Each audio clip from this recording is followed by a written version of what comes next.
Let's look at some examples in 4.1.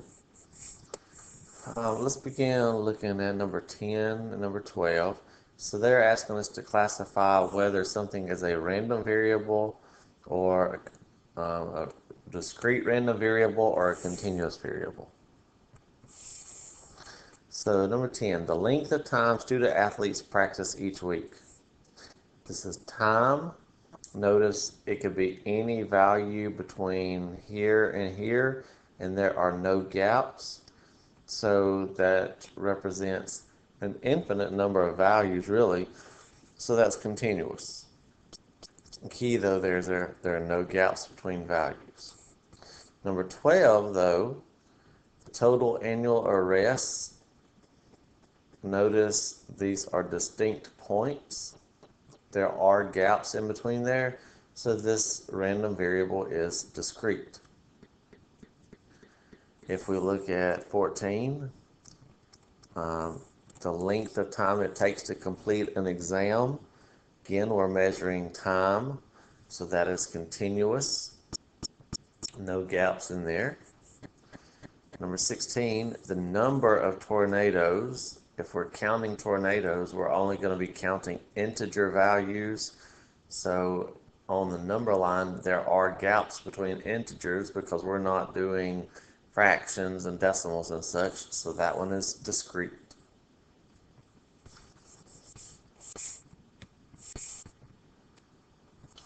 All right, now let's work through number 20. In number 20, they ask us to do two things. They want us to take this table and make a probability distribution. Then they want to graph the probability distribution using a histogram. So let's copy that information over.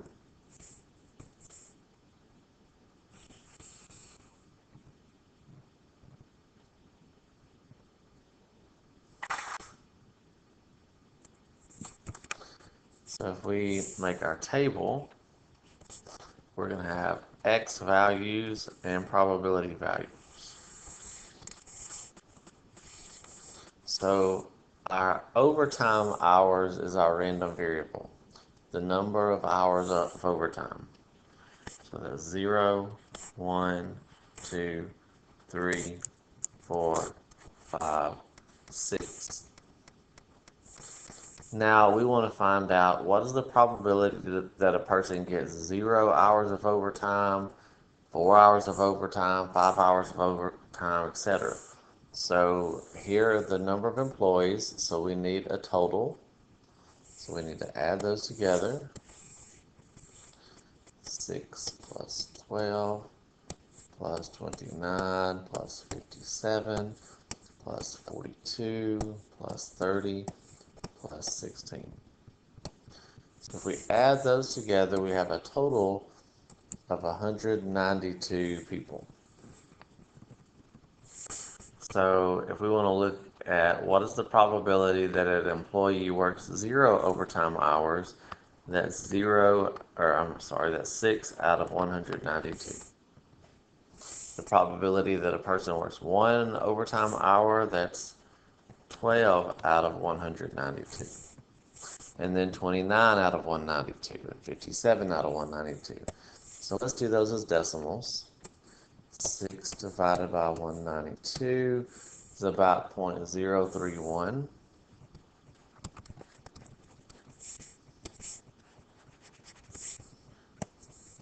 Divided by 192, 0.063.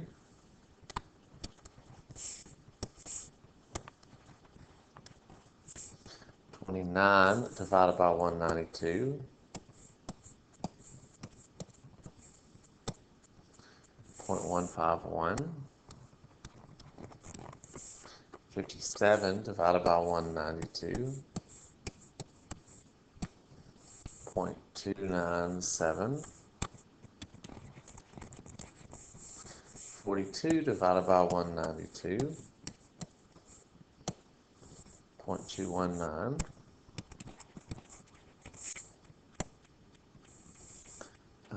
30 divided by 192, 0.156. and 16 divided by 192. 0.083.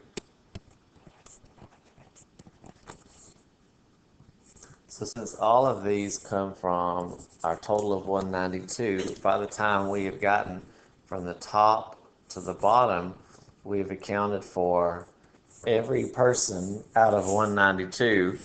So notice that if we were to add these up, if we were to add the probability of x's, those should add up to 1. Now, since we rounded to 3 decimal places, we might be slightly off. But if we would have left them strictly as fractions, then they would have added up to exactly 1. All of our probabilities are between 0 and 1. So this is a probability distribution. Now let's turn this into a histogram.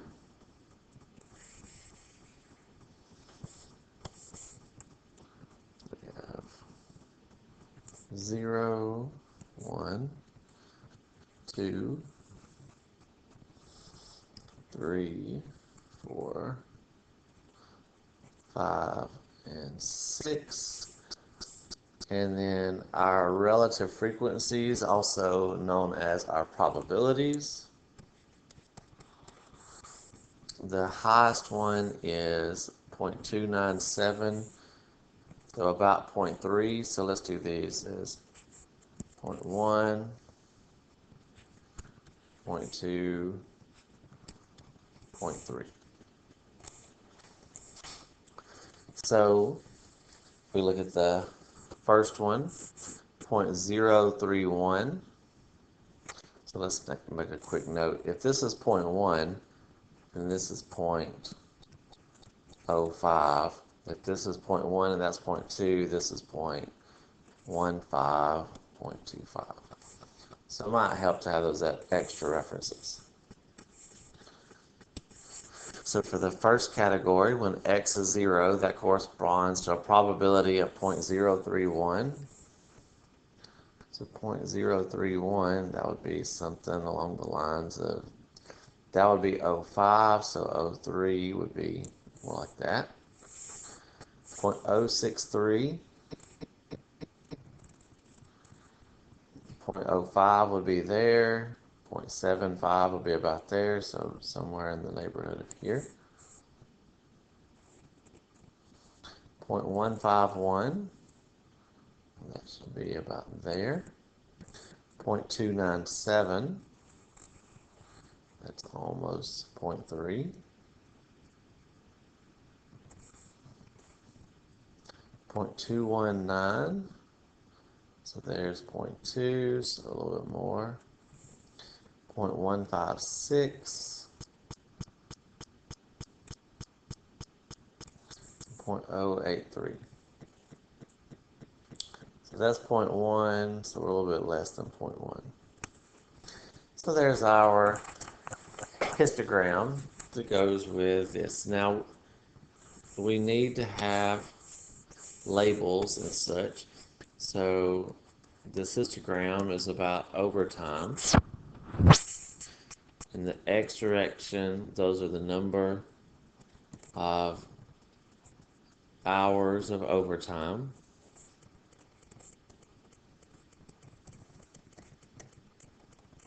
And then we've already said that these are the probabilities. So as we get our histogram, this is approximately symmetric. It's not exactly a bell-shaped curve, but it does have pretty good symmetry to it. The mean is around the middle. That's where most of the values occur. The mode as well. And as we go farther to each side, they begin to taper off. All right, let's go on to another one.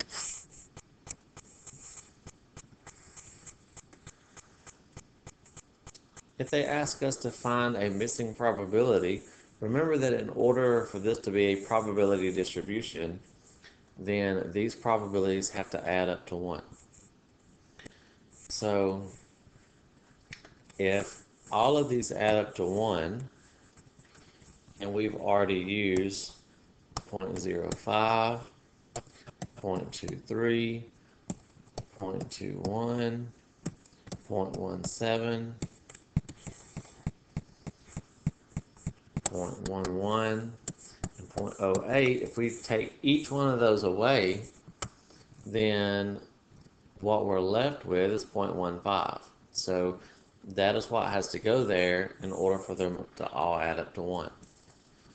So we know their total, take away what we've already used, and that tells us how much probability is left for that particular one. Number 28 asked us, is this a probability distribution? So let's do that real quickly.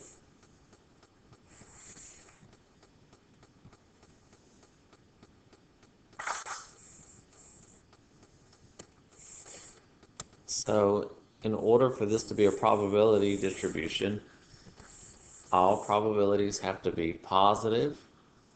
They have to be between 0 and 1. And when we add our probabilities, they have to total 1. So if we want to add these together, we could convert these to decimals, add them together, or we could get a common denominator. If we look at all these denominators, 100 is a multiple of each of these. So we could use 100 as our common denominator. So notice for the last one, it is already in terms of 100. For this next one, if we double the top and bottom, we end up with 100 on bottom. To turn 25 into 100, we have to multiply by 4. So 4 on top, multiply by 4 on bottom. Here we multiply top and bottom by 5, by 10, and 4 goes into 125 times, so we multiply top and bottom by 25. So on top, 3 times 25, that would be 75. So now that we have a common denominator, if we add these together, we have 75 plus 10 plus 5 plus 4 plus 2 plus 1 on top. So that's 85, 90, 94, 96, 97, which is not 1. So since our probabilities do not add up to 1, this is not a probability distribution.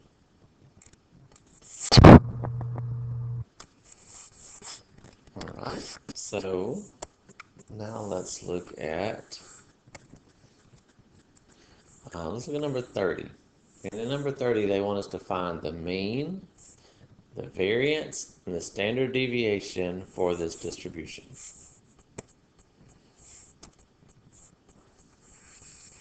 Now, one thing I will mention is that the formula that you're given to calculate the variance is not the easiest one. So we're going to kind of make a change.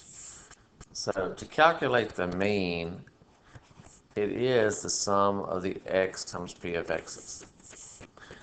And the formula that you're given to calculate the variance is the sum of the x minus mu squared times p of x, which is true. Similarly to calculating the variance of a regular sample, we take each deviation, we square it. Here, since it's a probability distribution, we pick up something else. But when we calculate the mean, we might have a little bit of round-off error. So there's an alternative version of this that keeps us from having to have the mean in every single step. So that alternative version says take each x value squared times the corresponding probability, and once we add all those together, subtract the mean squared. Remember, the sum means that we're going to do this calculation for every x and add those together. So for this formula, we would be using the mean for every one of these. We would be doing this x value minus the mean, this x value minus the mean, this x value minus the mean, this x value minus the mean, and so forth. Where here, we only have to use the mean one time when we square it. So I like to have this in columns.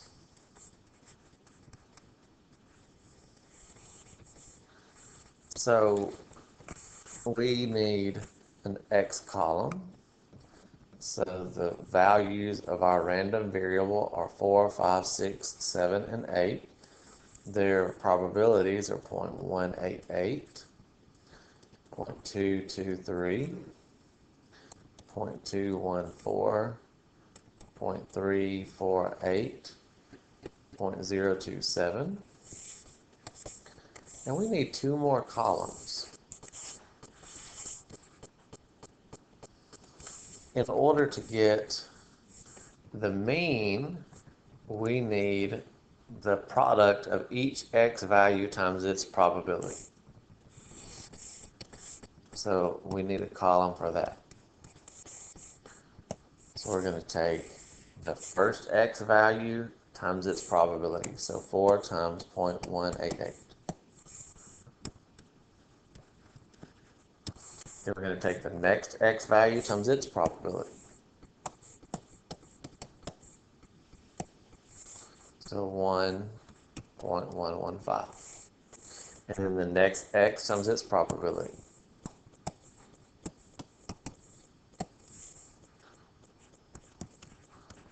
And we're going to do this for each of these.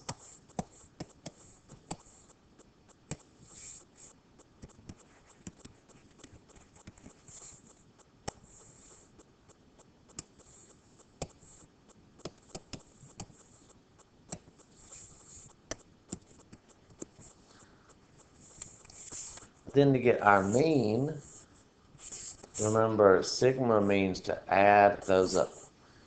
So if we add these together, 0.752 plus 1.115 plus 1.284 plus 2.436 plus 0.216, 5.803. So that's the sum of x times p of x, which is also known as the mean. So that's our first calculation. Now to get the variance, we need another column because we're going to have each x value squared times the probability of x. Now there are two ways to do this.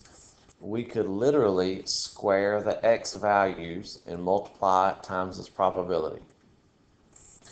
So let's do that for the first row. So if we take the first x value squared, 4 squared is 16, times its probability, that's 3.008. And that's perfectly fine to do. Notice we have this x times p of x column. The difference between this and this is this has an extra x multiplied by it. If we have x p of x and we multiply times another x, x times x is x squared. So you could take x times this row, this column, and get that. 4 times 0.752 will give you the same thing. Now in this example, it doesn't really matter which way we do it. It's going to be the same either way. But in some examples, we would be able to do them by hand, and doing them by hand would be easier doing this column times that column. So let's just do each x squared times its probability. So this x squared is 25 times 0.223, so 5.575. The next x squared times 0.214, 7.704. The next x squared, so 7 squared, 49, times 0.348, 17.052. And then the next x, or the last x squared, times 0.027. So 1.728. So this formula says add those together. So we add that column.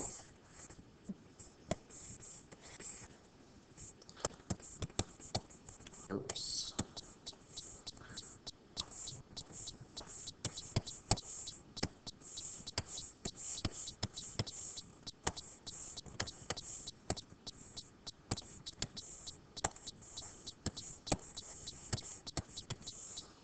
So there's the sum of our column, 35.067. So that's the sum of the x squared times p of x's. So our variance we can get by taking that total, 35.067, and subtract the mean squared. So our mean, 5.803 squared. So 35.067 minus the result of doing 5.803 to the second power. So when we square that and then subtract, we get that our variance is 1.392.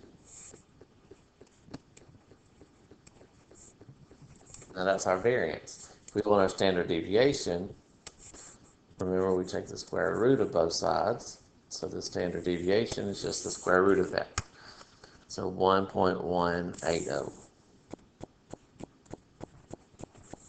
So there's a standard deviation for this particular distribution. So for this probability, the average games played was 5.803, so almost 6. Remember, that's also known as the expected value. So if I randomly go or pick someone and ask how many games have they played, then on average, I would expect that they would say around 6 or close to 5. There are some people that played more than 5 or 6, and there are some people that played less. But when we average out the number of games played, it comes out to roughly 5.803.